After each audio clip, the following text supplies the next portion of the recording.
Salam dəyərli müəllimlər. Deməli, MK-nə aid maraqlı bir test nümunəsinə baxaq. Deməli, deyir ki, verilmiş kütləli M bərabər konstant. İdeal qaz üzərində proses elə aparılır ki, onun həcmi mütləq temperaturun kvadrat kökü ilə mütənasib artır.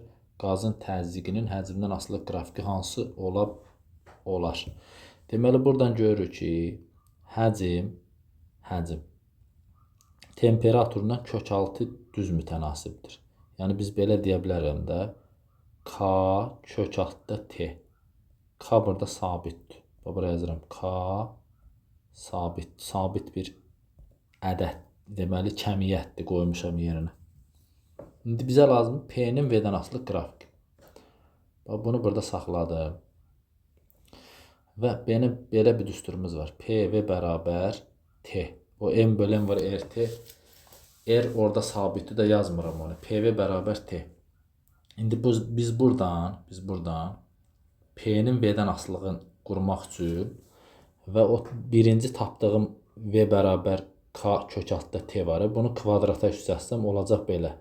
V kvadrat bərabər K kvadrat var T. Və buradan T-ni tapsam olacaq V kvadrat böl K kvadrat.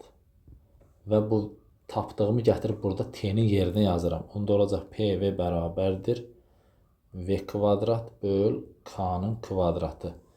V burada ixtisar gedir biri. Deməli, alıram nə? Alıram, deməli, P bərabərdir V bölünmüş K-nın kvadratı. K da sabit bir kəmiyyətdir də. Onda burada olacaq ki, P V ilə xətti düz asılıdır. Xətti və düz. Cavab olacaq D variantı. Diqqətinizə görə sağ olun.